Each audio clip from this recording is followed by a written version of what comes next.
नमस्कार। ज्योतिष परामर्श केंद्र जागेश्वर धाम के YouTube चैनल पर आपका स्वागत है। मैं हूं ज्योतिषी भुवन चंद्र पांडे। प्रिय दर्शकों, आज हाजिर हूं लेकर आपके लिए ज्योतिष में आपका सार्वभौमिक विषय, आपका भाग्य। आपके बच्चे कितने होंगे, आपकी क्या नौकरी होगी, आपकी क्या आजीविका होगी, आपका परिवार कैसा होगा, आपका स्वास्थ्य कैसा होगा, जन्म से लेकर मृत्यु पर्यंत आप जिन सुखों का उपभोग करेंगे और जन्म से लेकर मृत्यु पर्यंत आप जिन दुखों का उपभोग करेंगे, यह सब भाग्य पर निर्भर करता है। और आज की वीडियो का विषय है भाग्य।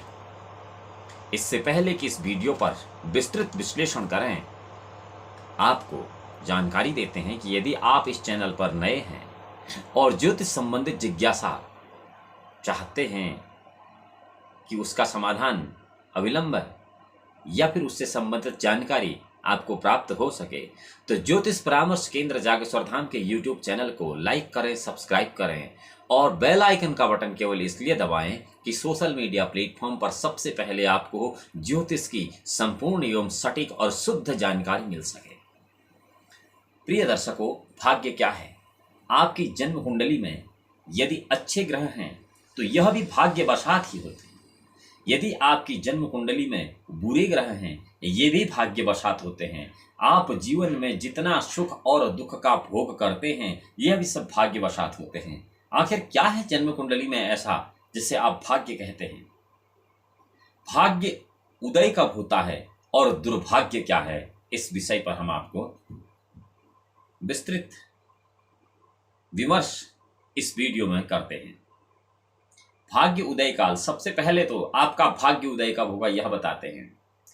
परमो अंचसगे शुक्रे भाग्य सेन समन्त्वे परमोच्चासगे, परमोच्च परम उच्च अंशगे, परमोच्च अंशगे शुक्रे भाग्येन समन्विते भ्रातरस्थाने संयुते बहुभाग्य दिवो भवितः।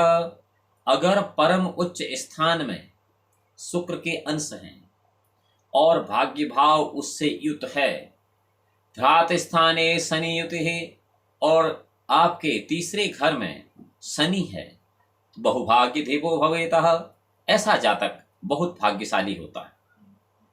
गुरुणांग संयुते भाज्ये तदिशे केंद्र राशि गए विश्वाद वर्षात् परं चैवं बहुभाग्यं विनिर्देशेतः। गुरुणांग संयुते भाज्ये तदिशे केंद्र रास्ते, गुरु भाग्य स्थानगत है और तदी से केंद्र रास्ते गए और वह केंद्र भाव में है। विंशाद वर्षात परम चैवहम, 20 वर्ष की आयु के उपरांत वह भाग्यम विनिर्देशेतः, उस जातक का भाग्य उदय होता है। परमो चांसगे सौम्य, भाग्य से भाग्य राशि के बुध उच्च राशि का हो और भाग्य से भाग्य भाव में हो। षट तृशांश परम चैवं बहुभाग्यम विनिर्देशः, षट तृशांश अर्थात 36 वर्ष की आयु में ऐसे जातक का भाग्य उदय होता है। लग्ने से भाग्य राशस्ते है, भाग्य से लग्न संयुते है, यदि लग्नेश भाग्य भाव में है और भाग्य से लग्न में है। गुरुणांग संयुते धूने है और सप्तम स्थान में देवगुरु बृहस्पति हैं। लाभ स्थान याने हो, ऐसा जातक अत्यंत भाग्यशाली होता है। अब बताते हैं आपको दुर्भाग्य योग। यह भाग्यशाली योग भी तब होता है जबकि आपका भाग्य या आपका कर्म प्रारब्ध का अच्छा रहा हो, इसीलिए आपकी जन्म कुंडली में ग्रह शुभ स्थानों में आते हैं।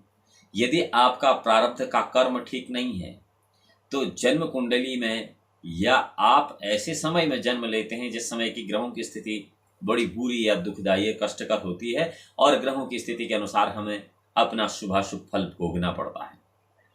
भाग्यात् भाग्यगतो राहो, भाग्य से निधनं गतिः, अथवा नीच राशिस्ते भाग्यहीनो भवेन्नरः।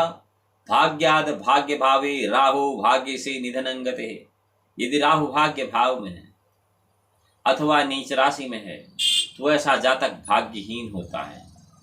भाग्य स्थान गते मंदे शशिनांच समन्विते है, अगर भाग्य भाव में मंदे शशिनान चंद्रमा और शनि हैं और इकट्ठे हैं, लगने से नीच राशि है भिक्षाशी च नर भवेतः, और लगने से नीच राशि में है तो ऐसा जातक भिक्षा मांगकर अपना जीवन यापन करने वाला होता है।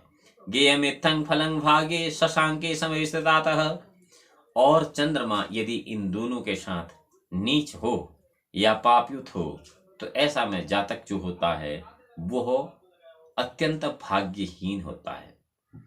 भाग्येश गुरु शुक्र सपाप होकर त्रिक स्थान में यदि बैठा है, 6-8 बार भाव में यदि बैठा है तो जातक भाग्यहीन होता है, अर्थात उसका भाग्य बहुत कमजोर होता है।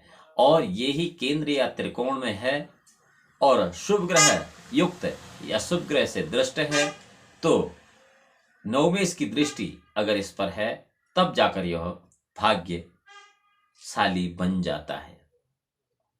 नवमेश केंद्रगत है, यदि नवम भाव का स्वामी किसी भी एक केंद्र 1, 4, 7, 10 स्थान में है और नवम स्थान में शुभ ग्रह है या शुभ ग्रह की दृष्टि अथवा नवमेश की दृष्टि है तब जातक भाग्यशाली होता है। नवमेश जहां बैठा होता है वो स्थान भी देखने योग्य होता है। नवमेश भाग्य का पोषक होता है और लग्नेश भाग्य का सूचक होता है, अतः तीनों की स्थिति पर ही भाग्य का निर्देश ज्योतिषी करता है।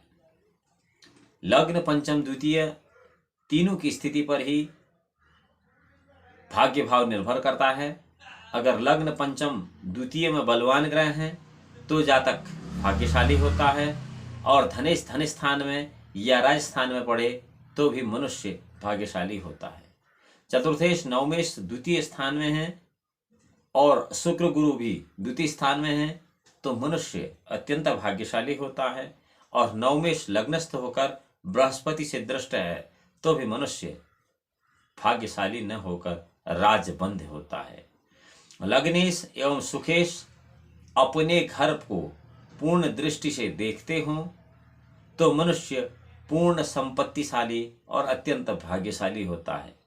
धनेश धन में हो और सुखेश सुख स्थान में हो, लग्नेश लग्न में हो और नवमेश भी लग्न में हो तो मनुष्य श्रेष्ठ राज सिंहासन भागी होता है, अर्थात राज्य के तुल्य राजा के तुल्य होता है। भाग्य यदि त्रिकोण में गुरु से दृष्ट हो तो ऐसा मनुष्य सुवर्ण वस्त्र वाहन आदि सहित अन्य प्रकार के सुखों को भोगने वाला भाग्यशाली होता है। और धनेश यदि लाभ भाव में है और लाभेश भी यदि लाभ भाव में है और नवमेश तथा दशमेश द्वितीय भाव में है तो जातक धन गुण पुत्र आदि सहित राजमान्य एवं धर्मात्मा होता है। नवमेश सहित पंचमेश नवम भाव में है या नवमेश से दृष्ट तथा पुत्र भाव कारक ग्रह पंचम भाव में है तो ऐसा जातक भी अत्यंत भाग्यशाली होता है। वहीं लाभेश अपने घर में है और स्वयं से ही दृष्ट है तो सभी प्रकार के लाभ होते हैं, और लाभेश दुर्बल नीचस्थ या त्रिकगत है तो लाभ नहीं होता है। यहाँ यह ध्यान देने योग्य बात है कि लाभेश स्वयं से दृष्ट है या सुखेश स्वयं से दृष्ट है या षष्ठी स्वयं से दृष्ट है। इसका क्या अर्थ है? इसका अर्थ यह है कि कोई ग्रह स्वयं को तो देखता नहीं है, परंतु मेष वृश्चिक योर भमः शुक्रो बृहस्पतिलाधिपो बुधो मिथुन कन्यायां मीन चापाधिपो गुरु नक्र कुंभाधिपा शौरी कर्कश्या अधिपति शशि सिंहस्या अधिपति सूर्यो कथितो गणकोत्तमे।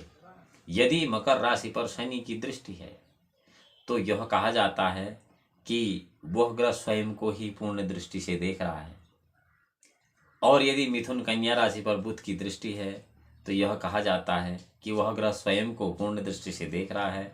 इसी प्रकार मीन चापाधिपो धनु और मीन राशि पर यदि देवगुरु बृहस्पति की दृष्टि है तो कहा जाता है कि ग्रह स्वयं को देख रहा है। कर्क राशि पर यदि चंद्रमा की दृष्टि है तो कहा जाता है कि ग्रह स्वयं को देख रहा है। सिंह राशि पर यदि सूर्य की दृष्टि पड़ती है तो कहा जाता है कि ग्रह स्वयं को देख रहा है। और मेष और वृश्चिक राशि पर यदि मंगल की दृष्टि है तब भी कहा जाता है कि यह ग्रह स्वयं को देख रहा है। उसी प्रकार तुला और वृष राशि में यदि शुक्र दृष्टि मारता है तो भी कहा जाता है कि यह ग्रह स्वयं को देख रहा है। प्रिय दर्शकों, यहाँ आपको इसका जो प्राइमरी बेसिक जो ज्ञान है, जो प्राथमिक ज्ञान है इसका, वो होना आवश्यक है। इसके लिए आप किसी श्रेष्ठ देवज्ञ ज्योतिषी से मिलकर इन बातों का आकलन कर सकते हैं या इसको सुन सकते हैं, समझ सकते हैं कि ये द्वितीयेश पंचमेश या स्वयं दृष्टा दृष्ट क्या है। क्योंकि यदि इस विषय पर हम जाएं तो वीडियो बहुत लंबा हो जाएगा, लेकिन यहाँ हम आपको केवल यह बता रहे हैं कि ग्रहों की इन स्थितियों में आप भाग्यशाली होते हैं या भाग्यहीन होते हैं। अब विषय यह है कि जब ज्योतिष केवल प्रेडिक्शन का सब्जेक्ट न होकर सॉल्यूशन का सब्जेक्ट है, तो इसका सॉल्यूशन क्या है? क्या ऐसा निदान है जिससे हम अपने भाग्य में वृद्धि कर सकते हैं? किसी भी जातक को अपनी जन्म कुंडली में अपने भाग्य को पुष्ट करने के लिए उस संबंधित भाग्य ग्रह का सबसे पहले तो आकलन करना चाहिए या अपने नज़दीकी ज्योतिषी से इसका अवलोकन कराना चाहिए, और उसके बाद भाग्य से संबंधित ग्रह का निदान करके अपने भाग्य को प्रबल करना चाहिए। साधारणतया यदि मेष लग्न की किसी की कुंडली है तो ऐसी स्थिति में उस जातक को ओम बृहस्पते अति यदरियो अर्हाध्वध्यभाधिकृत मज्जनेषु यदिच्छवसरित प्रजातः तदमास्त्रब्रह्म धेहि चित्रं, इस मंत्र का जाप करके उसी जाप का दशांश हवन करके, दशांश मार्जन और दशांश तर्पण करके अपने भाग्य को प्रबल करने में कोई भी कठिनाई नहीं होगी। परंतु ध्यान यह रहे कि इन मंत्रों का जाप सविधि और ससमय और श्रेष्ठ विद्वानों द्वारा ही संपादित किया जाना चाहिए, या यदि आप स्वयं इस कार्य में दक्ष हैं तो आप स्वयं भी इस कार्य को कर सकते हैं। जहां तक वृष लग्न की कुंडली का सवाल है, वृष लग्न की कुंडली के लिए जातकों को ओम सन्नु देवी रविष्ठयः आपो भवन्तु पीतिः संयोरभि सरवन्तु नः शं शनैश्चराय नमः, इस मंत्र का जाप कभी भी नहीं करना चाहिए, क्योंकि यह मंत्र शनि का मंत्र नहीं है, बल्कि यह मंत्र मार्जन का मंत्र है। यदि आज तक आप शनि के इस मंत्र से शनि के जाप कर रहे हैं तो यूँ समझिए कि आपको इसके सुखद परिणाम मिलने के बजाय इसके दुष्परिणाम ही प्राप्त होंगे। इसलिए आपको विशेष सलाह दी जाती है कि सन्नो देवी रविष्ठया आपो भवन्तु पीते संयोरभि सर्वन्तु नः, शनि को शांत करने का मंत्र नहीं है, परंतु यह मार्जन मंत्र अवश्य है। अब ऐसी स्थिति में क्या, जब वृष लग्न है और आपका भाग्य कमजोर है तो आपको क्या करना चाहिए? इसके लिए आप तांत्रोक्त मंत्र का उपयोग कर सकते हैं, ओम प्रांग प्रेंग प्रोंग संग शनिश्चराय नमः। परंतु इसका भी नियम यही है कि श्रेष्ठ विद्वान या आप ससमय सविधि इस मंत्र का जप अनुष्ठान कर सकते हैं। मिथुन लग्न की कुंडली के लिए भी यही नियम लागू होता है, और कर्क लग्न की कुंडली के लिए आपको पूर्व में बताए गए ओम बृहस्पति अति यदो इसी मंत्र का पुनः जाप करके अपने भाग्य को प्रबल करने का मौका मिलेगा। सिंह लग्न की यदि आपकी कुंडली है, कर्क लग्न की अगर आपकी कुंडली है, तो फिर आपको वही क्षमा कीजिए, मिथुन लग्न की कुंडली के लिए आपको